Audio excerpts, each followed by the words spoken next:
रास्ते में अचानक सुमति ने देखा उसके सामने तेज प्रकाश फैलने लगा और उसी प्रकाश के बीच सिंह पर सवार अष्टभुजा मां दुर्गा प्रकट हो गई। सुमति तुरंत उनके चरणों में गिर पड़ी। कांपती हुई आवाज में बोली, हे देवी, आप कौन है जो मुझ पर प्रसन्न हुई हैं? यदि आप मुझ पर कृपा करना चाहती हैं तो अपनी कृपा दृष्टि से मुझे कृतार्थ करें।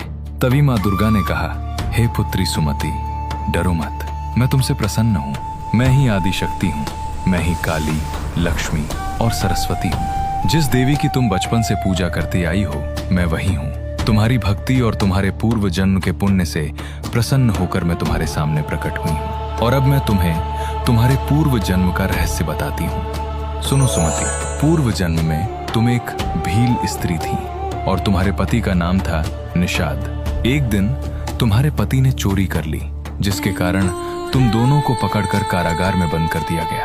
तुम दोनों को 9 दिनों तक भोजन और पानी नहीं दिया गया, लेकिन उसी समय चल रहे थे नवरात्र। इस प्रकार जाने अनजाने ही सही तुम दोनों का 9 दिनों का नवरात्र व्रत पूरा हो गया और उसी व्रत के प्रभाव से तुम्हारा वो पुण्य इस जन्म में जागृत हुआ है। हे पुत्री, अब तुम मुझसे जो चाहो वरदान मांग सकती हो। सुमति ने हाथ जोड़कर कहा, हे माता, यदि आप मुझ पर प्रसन्न हैं तो कृपा करके मेरे पति के कुष्ठ रोग को दूर कर दीजिए। माँ दुर्गा मुस्कुराईं और बोली, तथास्तु, ऐसा ही होगा। देवी के ऐसा कहते ही सुमति के पति का कुष्ठ रोग उसी क्षण समाप्त हो गया। उसका शरीर सोने के समान तेजस्वी हो गया। माँ दुर्गा की कृपा से सुमति अत्यंत प्रसन्न हुई। कुछ समय बाद देवी के आशीर्वाद से उसे एक पुत्र रत्न की प्राप्ति हुई। अब सुमति की माँ दुर्गा में आस्था और भी बढ़ गई। वो प्रतिदिन माँ की स्तुति और आराधना करने लगी। एक दिन माँ दुर्गा फिर से उसके सामने प्रकट हुई और बोली, हे पुत्री, मैं तुमसे प्रसन्न हूँ, तुम फिर से जो चाहो वर मांग सकती हो।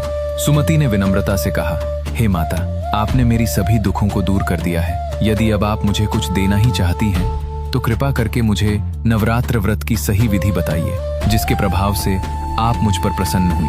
तब माँ दुर्गा ने सुमति को नवरात्र व्रत की संपूर्ण विधि बताई और कहा, जो मनुष्य श्रद्धा और भक्ति से 9 दिनों तक मेरा व्रत करता है, उसके जीवन के सभी दुख दूर हो जाते हैं और उसके घर में सुख, शांति और समृद्धि का वास होता है। इसके बाद माँ दुर्गा अंतर्ध्यान हो गईं और सुमति माँ के आशीर्वाद और नवरात्र व्रत के प्रभाव से अपने परिवार के साथ सुख और उल्लास से जीवन व्यतीत करने लगी। यही कारण है कि आज भी भक्त श्रद्धा और विश्वास से नवरात्र व्रत रखते हैं और माँ दुर्गा